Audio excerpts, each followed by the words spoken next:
Oh, hello, and we're in Ecclesiastes. We're on to chapter 9 now. So we are getting towards the end. Not far to go. So let's begin by reading it from the NIV. So I reflect from chapter 9, verse 1. So I reflected on all this and concluded the righteous and the wise and what they do are in God's hands. But no one knows whether love or hate awaits them.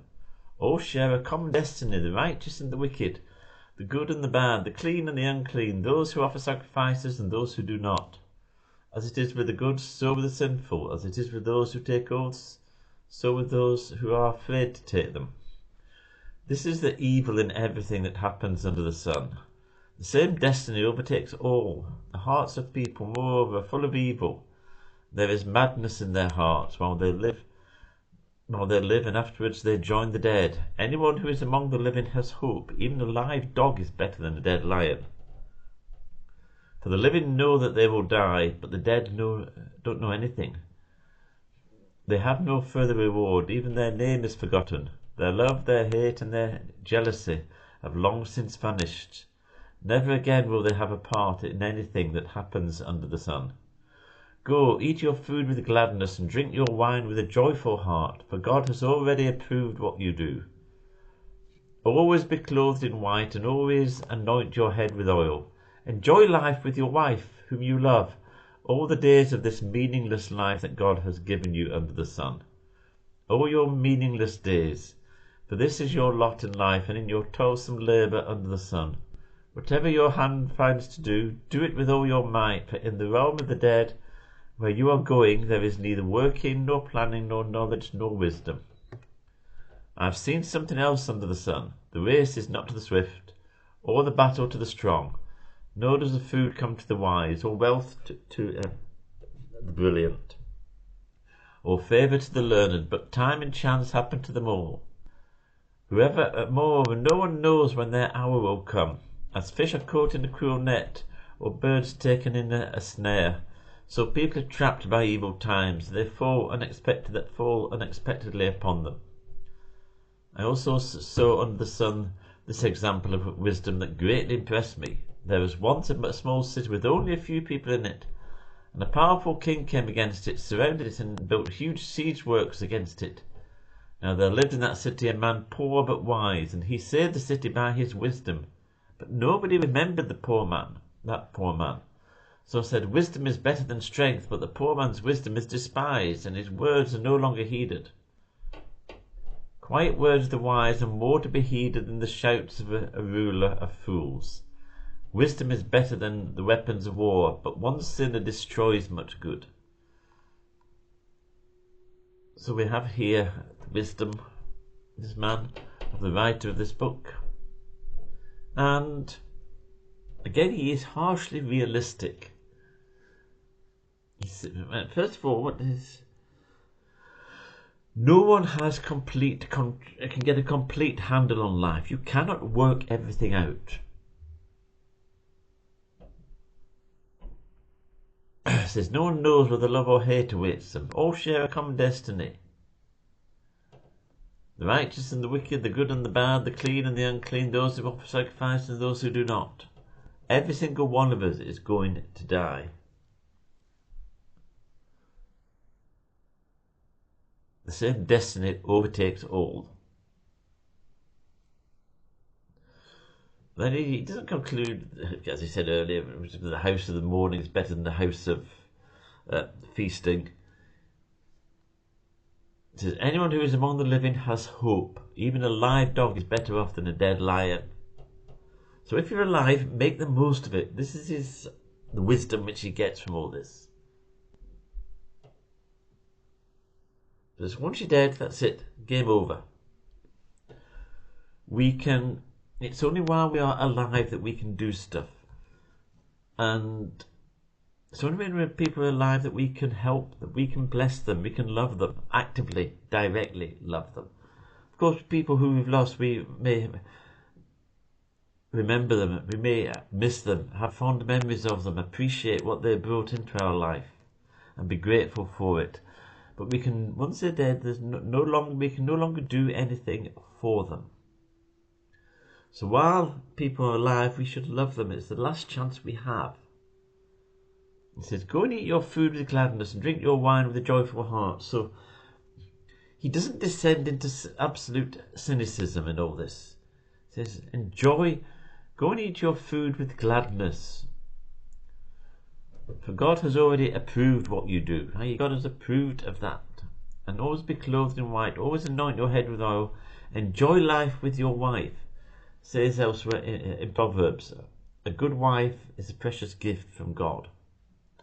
I've paraphrased it a wee bit there. I can't remember the exact wording. But a good wife is a good thing. If you have a good wife, be grateful for her, appreciate her and love her, and enjoy your life together.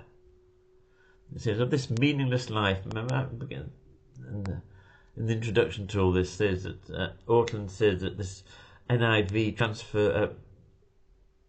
translation, I think, is it Hebel? The word that's translated as meaningless is a bad translation. That all the days of this fleeting life is fleeting. Whatever situation you're in, it is fleeting. It will last for a time, but not forever. If you're a student, I've had connections with universities 3 times. I did my undergraduate degree at Oxford, I did my PhD at Dundee, then I worked at Dundee. After a period work for the government, I worked at Dundee University for many years. In all cases, I enjoyed the time I was there, but the time went by amazingly quickly. One day it's everything, the next day it's gone. It says, make the most of life. Whatever you're doing in life, enjoy, be in the moment. Not just live for the moment, but enjoy the moment and live in the moment that you are in now, whatever that moment is. It says, for this is your lot in life, and in your toilsome labour under the sun. Whatever your hand finds to do, do it with all your might, for in the return of the dead where you are going, there is neither working, nor planning, nor knowledge, nor wisdom. There will come a time when you cannot do anything else. So while you have, when it talks about under the sun, it means here in this life. There will come a time when you can no longer have any impact on life on this planet. But for today, you can. Today, we can do something. So today, do it.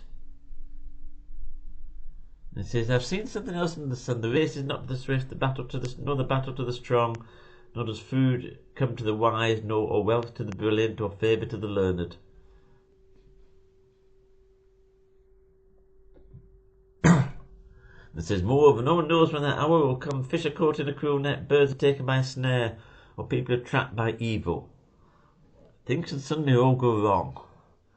And you see, we cannot work out everything. Think, oh yeah, it's bound to be the brilliant who get all the wealth, or the swift who win the race. Well, often it is, but not always. Sometimes things happen which mean things go differently. Life isn't always fair. So stop trying to live life as if it can put a great strain on us. We think we should be in total control. We should have complete understanding of everything. What the writer of this book is saying is we don't. But do what God has given you to do, and do it with all your strength, all your might, and enjoy it. Then the chapter finishes. It says, there was once a small city with only a few people in it, and a powerful king came against it. The powerful king should have won, but he didn't, because there was a poor man in the city who was poor, but he was a wise man, and by his wisdom he saved the city. But no one remembers him. You won't always be fully appreciated. It says, wisdom is better than strength. And it says, quiet words of the wise are more to be heeded than the shouts of a ruler or fools. Wisdom is better than weapons of war, but one sinner destroys much good. See, he's very clear about the limits of wisdom, but he's also clear that wisdom is better. Wisdom is a good thing. So when it comes to, just put this in practical terms, when it comes to an election, we should vote for the party which demonstrates the most wisdom. Not the one who just seems to offers most in tax cuts or handouts, whatever they might do. And politicians, we know they're always doing that, trying to offer something. They can give us something for nothing. Someone else will pay for it. We'll tax the rich, they'll pay for it. You can have all this. Don't vote for fools. We currently have a bunch of fools in government in this country, in my opinion. Previous lot weren't much better, but never mind. Don't vote for fools. Value wisdom. But don't expect to always be fully and properly appreciated for what we do. Sometimes we will be, sometimes we won't, and we should seek to appreciate people when they do good things. But we ourselves will not always be appreciated. If you go through life wanting to be fully appreciated for all the good that you do, you're going to be disappointed. So tough. Get over it. Get used to it and live life. Live life to the full. Whatever God has given you to do, do it. So that's the end of chapter 8, and so we are getting slowly towards the end of this book. But anyway, we'll leave things there for today and continue with Ecclesiastes in a later video. Amen.